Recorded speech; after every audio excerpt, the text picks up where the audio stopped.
First thing that I would like to remind you is that our cell phones get completely turned off so they do not become a distraction. We're going to take a quick break at approximately 10:30. This morning we're going to be reviewing the 1 to 4 family contract. But as always, the very first thing that we do at a first substantive meeting with clients is present them with what? Information about brokerage services. That is the very first form that we always put in front of our clients so that we explain how agency works. And so the rules of engagement in terms of real estate for a real estate agent is to present our clientele with a description of how agency works in the state of Texas. And that simply means that we have to demonstrate to our client, if he or she or they are being represented, what role we will be playing. And if they're not being represented, then we explain that, in fact, we're working as sub-agents of the seller, of the homeowner. All right. It is always an excellent practice before we engage in representation of a buyer to have him complete a residential buyer representation agreement. And what do you think the reason is for that? Anyone? That's right. To help you protect yourself in the event of a transaction so that you can actually have the means of collecting or getting paid. Because if all we do is simply provide information and show homes and great opinions and sometimes advice, there is no assurance that you will ever get paid. And so that's not the number one reason why we are in business. Number one reason that we are in this business is to do what? To help people make a purchase, to make money. It's a business. Partially, yes, but really the main reason is to fund our lives because we have aspirations. And those aspirations bring us here, and so we're engaged in this business, which is a get-rich business, right? Because after all, real estate is basic, so this is what we're doing. We're learning the ropes so that we know in what sequence we do things. We're showing you that, so that at the end of the day, you will get paid and you will fund your lives. So in this process, when you meet with a client, the first thing you do is you present them with an information about brokerage services. It's always a great idea to secure their signature so that you will have a copy of this form to introduce into back agent, because it's going to be one of the required pieces that you will need in the process of filing a transaction online in our intranet. Then we'll have a residential buyer representation agreement, which simply calls for identifying your clients and describing what it is that you're about to do. And so, number 2, you see the appointment.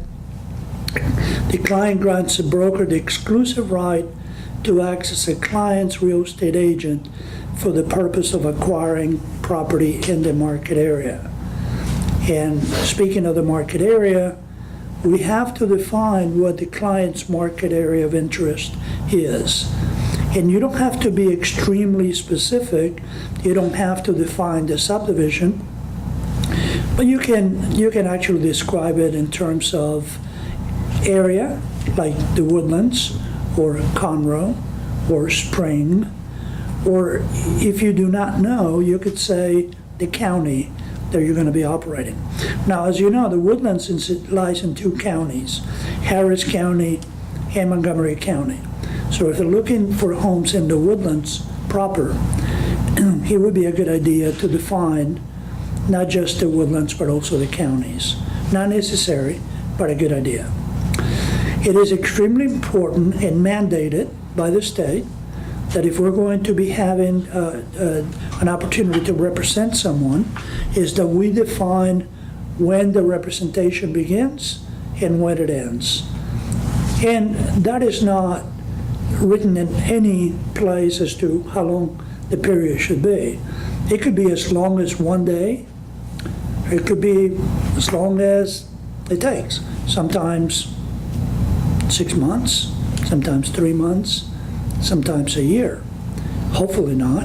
Hopefully, once you sit down with the client and you identify that these people are for real, they have specific needs and a specific target, that then you can actually move on to identify a period. It's part of the qualification process. You ask people, when would they like to commit to the purchase of a home? And so it is at that moment that you will actually determine how long it may take you. If they say, we're not in a hurry, we're going to look until the right opportunity comes along, that should be a flag that maybe you're not qualifying your client adequately. One of the first things that we do is we qualify our clientele financially, and in doing so, we also try to determine when it is that they like to be purchasing the home, because there is a finite time by which lenders will approve a buyer at a specific rate. So you may have to engage them in conversation and try to define with a little more accuracy as to how long they think it's going to be before they actually purchase a home. If they say, we're going to be buying a home this year, it's not a bad idea to say, okay, I'm going to put, beginning today through, let's say, February, because it may take a little longer. And they, in fact, may not be in a hurry to purchase, because some people travel and can only see homes on their tours into the area. And this is going to be the case a lot with Exxon relocation employees. Some of those folks don't have to be here until sometime next year. Sometimes school start next year, maybe August. So, but they may start traveling in October of this year. So knowing that helps you to define the period. And then this particular form, which is a propagated form, defines the broker's obligations, the client's obligations, and then remember intermediary. Intermediary does what? It gives you an opportunity to show our own listings, our brokerage listings. If you ask them, will you allow us to act as an intermediary, they're not going to have a clue of what it is that you're talking about, even though you already explained information about brokerage services. And if you recall, that's one of the key points of information about brokerage services. It defines what an intermediary is. So you don't ask it that way. The way I recommend that you ask it is, will you also allow us to show our own company's listings? And of course they're going to say yes, because what they have in mind is what? To purchase the perfect home for themselves. And so once they determine that more opportunities to purchase will expand, there's no reason for someone not to want to see the brokers, not the brokers, but the brokerages own listings, because we have market share, and so we're really talking about 50% of the listings in our area, and that's a large number of homes. And it could be less, could be 40%, but having said that, it is a sizable number.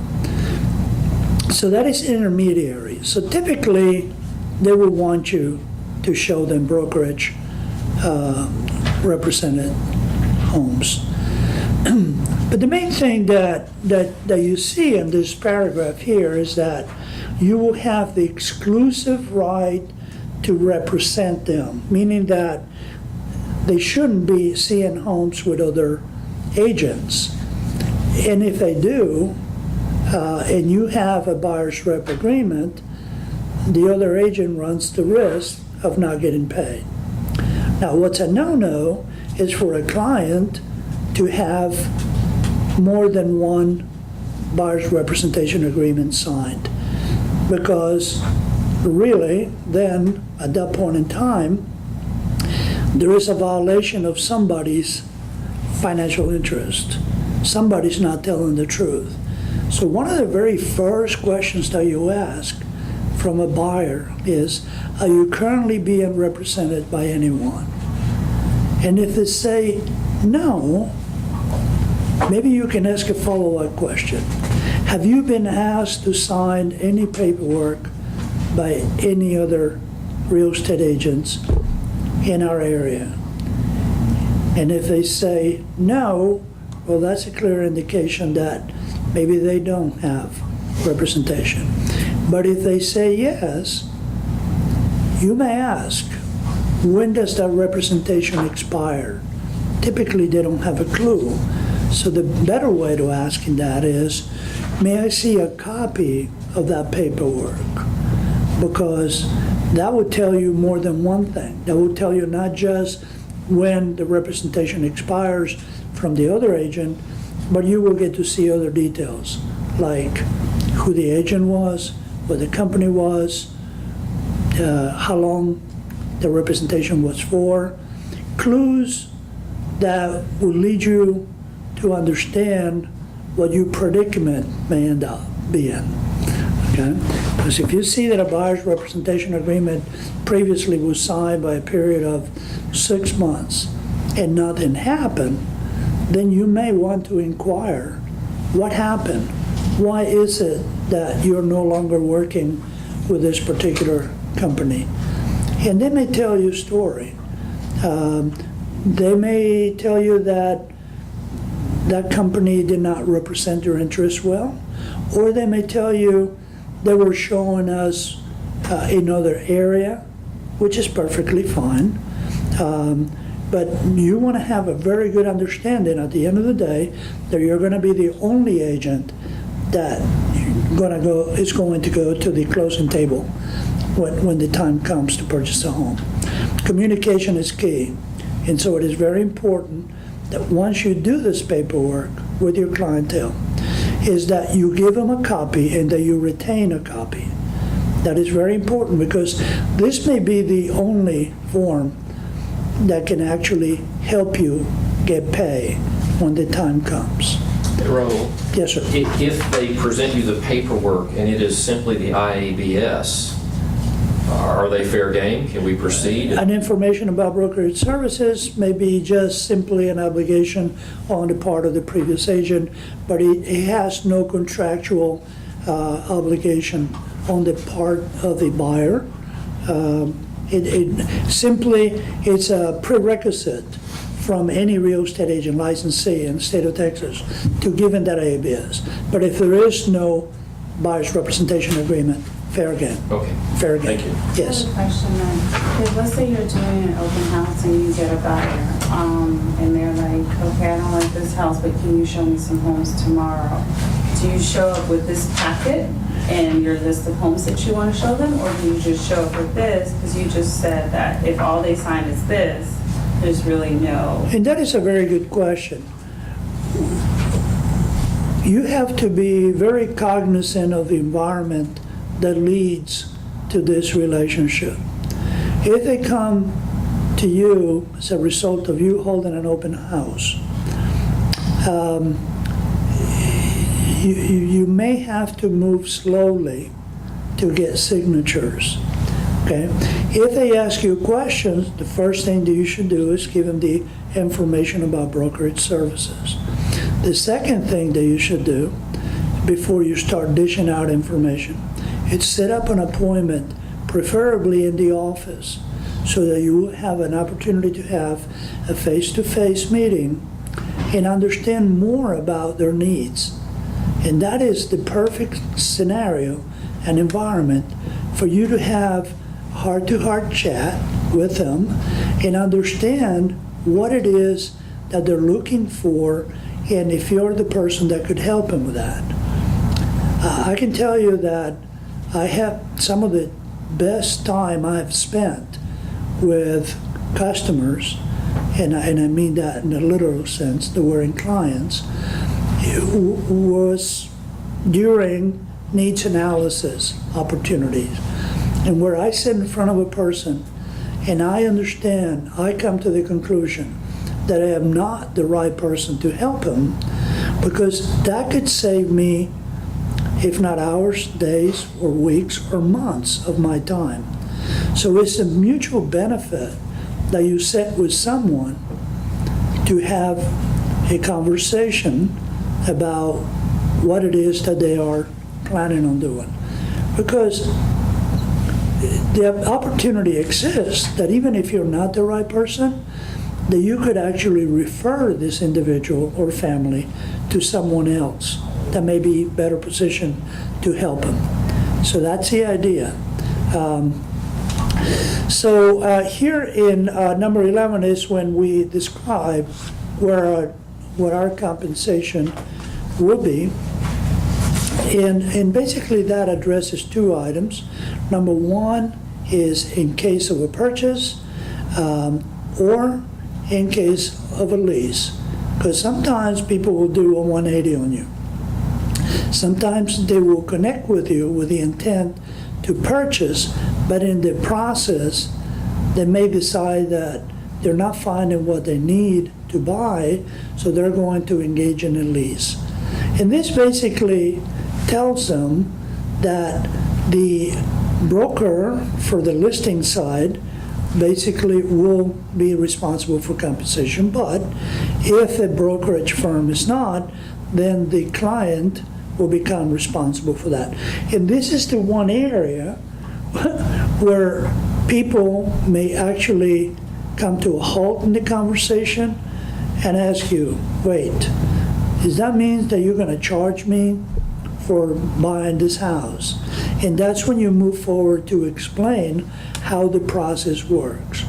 And if necessary, show them a couple of listing sheets with the brokerage information on there, and where the listing agent agrees to pay the brokerage firm who represents the buyer, that they are in fact honoring an X percentage commission to the brokers who represent the buyer. And that gives them, peace of mind that they are not going to have to produce the difference.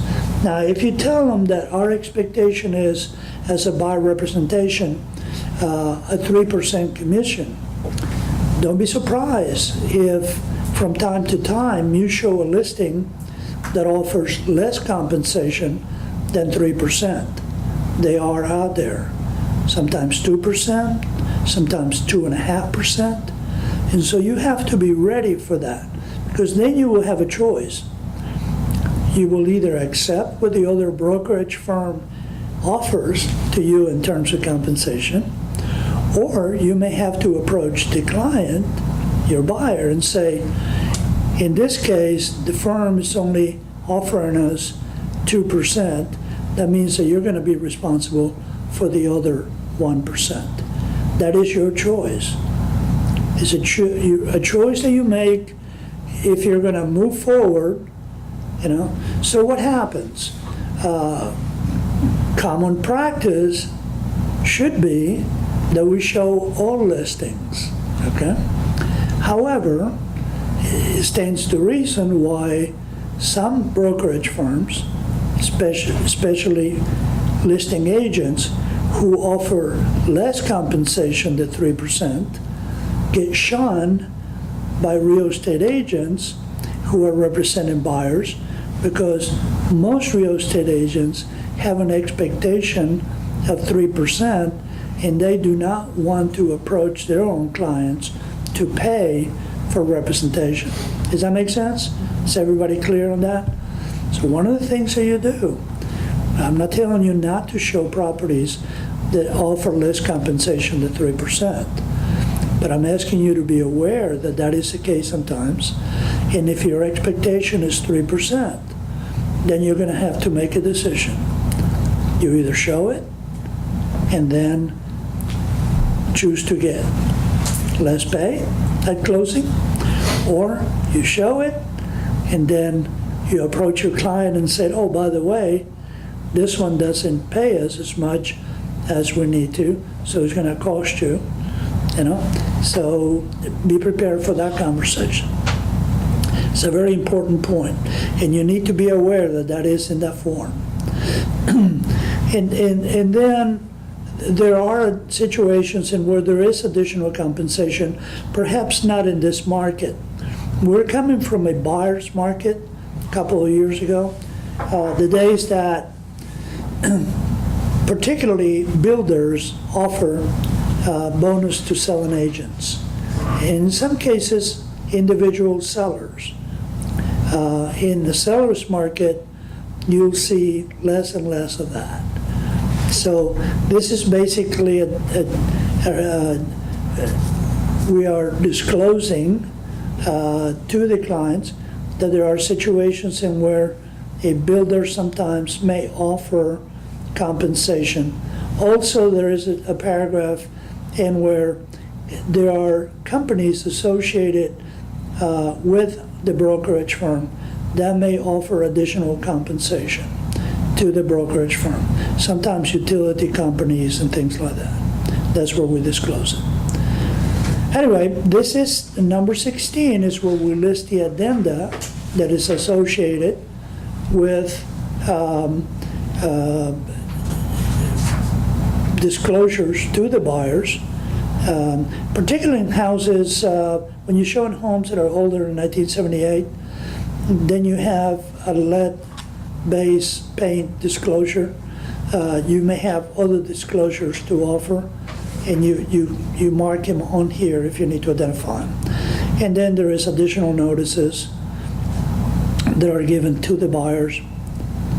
And so that is the value added, because we cannot show you the 1-to-4 family contract without an understanding of what precedes that offer, that contract. If you are going to fill out a 1-to-4 contract, then it is anticipated that you are representing this person or this family. And so that's why I chose to introduce those two forms before. Information about brokerage services and the buyer's representation agreement. All right, so this is the meat and potatoes of this particular class. This is perhaps one of the most frequent forms, promulgated forms, that you will see in the process of being a real estate agent. Other than the listing agreement, this is the other. This is applicable for, like the title says, 1-to-4 family residential. That means that it's not applicable to multifamily. Okay, so this is also not applicable for condominiums. Condominiums is a closely related contract, but it's different, and it is also promulgated. So you have to pay close attention to what contract you're actually filling out when you're actually making an offer on the sale of a property. The very first point here is identifying the parties. In identifying the parties, we basically have to make sure that the seller is or are the people that are described in the tax appraisal district. Sometimes they are, sometimes they are not. There are cases in where it is a state that is selling the property. There are situations in where maybe there was a divorce and there is a divorce decree that actually further explains ownership of the property. So we have to be inquisitive, but when we're representing the buyer, that information is not readily available to us. We have to do what? We have to contact the listing agent and find out if in fact these people that are identified in the appraisal district are still the owners of the property. Raul, Yes, sir. what about a situation where the owner's identified by the appraisal district, their name is presented differently than, for example, in the listing contract? Example, say somebody's name is on the appraisal district of B.P. Smith, but their actual name is, Bob Price Smith. Right. Do we need to present it as BP because that's how it is in the appraisal district, or? Sometimes we move on with the information that we have on hand, Frank. Okay. So to get things rolling, it's okay to get started with some sort of origin Okay. document. Okay. But I will let you know right away that once the sellers receive the offer, they will be the first ones to clarify their identity Okay. to the listing agent and say, we need to correct that. Okay. It typically has to match their identification cards, driver's license. There are situations in where people abbreviate their names. Yes. There are name changes that occur, not just for women, but also for men. And so to get it going, it's okay to use the appraisal district information as the property is presented. But as we move along in the process, it is always best to clarify. Because when it goes to the title company, if we do not have the correct identities of the sellers and the buyers, then it becomes an issue. Okay. Because all of the documents are created from that contract. Then we identify the property, and it's extremely important that we identify the correct property on there. We should not rush and become hasty in the identification of the property, because this is a legal document, and the worst thing that we could do is end up on contract with the wrong property on there. Eventually, things will get clarified through the title commitment, and where there is a description of the property and there is a survey associated with that. But from the very beginning, we should make very clear that we are identifying the correct property. Sometimes people are buying not just one property, but maybe multiple properties associated with a listing. And one of the examples that I can give you is there are homes that are built on one lot with an adjacent lot forming part of that particular property. In other words, with time, people forget, that it may be 2 or 3 lots. But it will become clear, if you look at the appraisal district, that this sometimes is closely associated with another property. It is good sometimes to do a search of ownership in the appraisal district for adjacent property. And if you look up the property ownership by name, sometimes it may show you Lot A and Lot B. And it will be a grave error to only show partial property sale on the contract, when in fact their intent is to sell both. Go ahead, Do Dean. you put both on one slot? That's right, yeah. You will have to, sometimes you will have to show that it's lots A and B on that particular document. Okay, and so this may look familiar to you.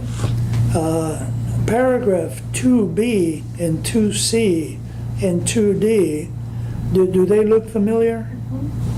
Okay, so this is where both sides now become cognizant of what it is that it is being transferred in ownership.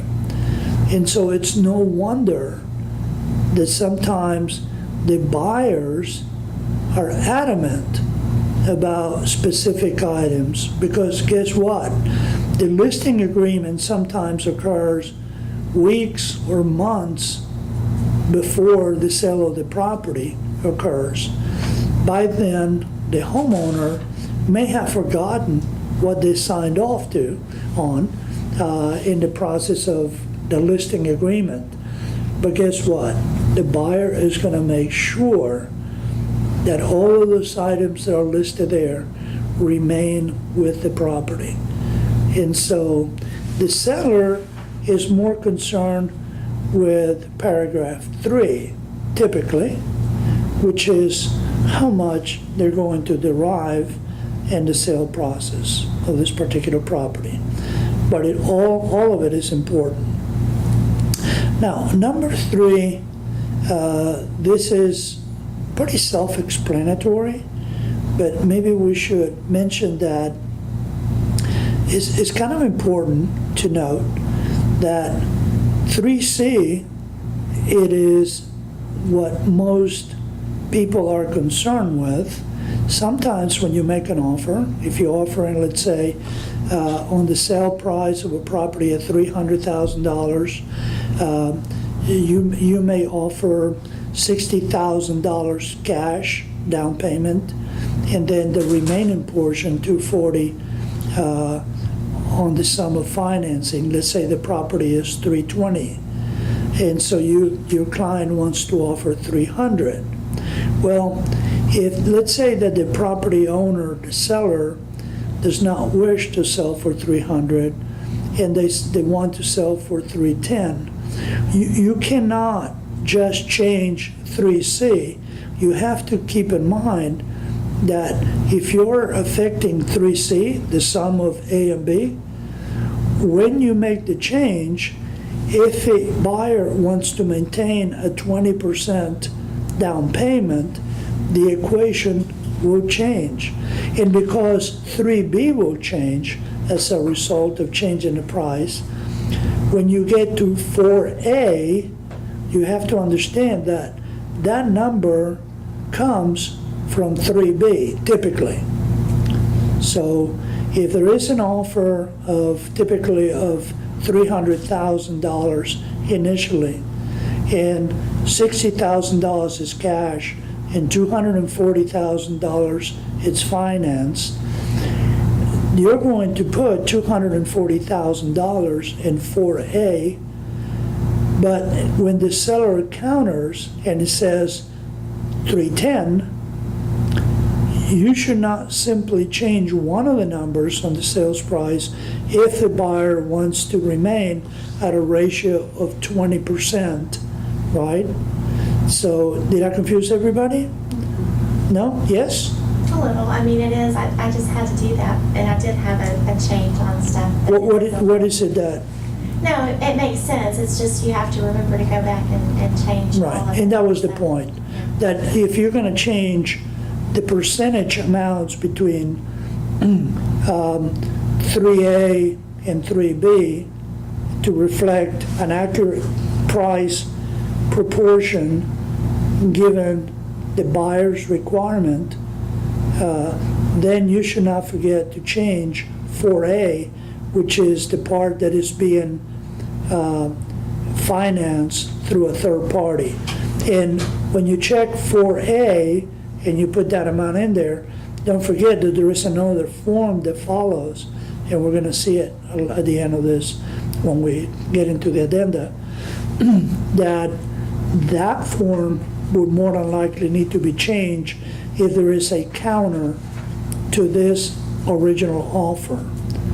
Because the process is rather simple. The buyer makes an offer in writing. This may says that it's a contract, but it does not become a contract until it is executed. Until then, until the contract is properly executed, meaning both parties or both sets of parties agree on all the terms of the offer, at that point in time, it becomes an executable contract. Before then, it's just an offer, which brings up an excellent point.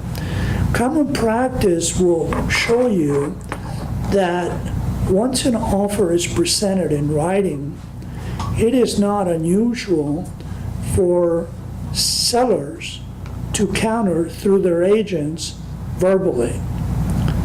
And they say that a verbal agreement is worth the paper that it's written on, meaning that it's absolutely worthless. And this creates all sorts of conflicts for listing agents, for buyer's agents, for buyers, and for sellers. What happens in reality when an offer comes in? The buyer has expectations that the seller will take the offer. The seller sometimes are expecting a little more, or sometimes a lot more. So it is not unusual after the offer is presented that the sellers communicate via telephone with the listing agent and tells them to counter. And they never put it in writing. They just say, okay, look, you know, the 300 offer, it's a nice one, but the sellers want 310 for it. Well, that communication takes place. Somebody else has looked at the property, and now they're thinking, okay, somebody else may be looking at this offer. We're going to go listed price, 320. In the interim, the buyer's agent is communicating with the buyer and says, look, the seller didn't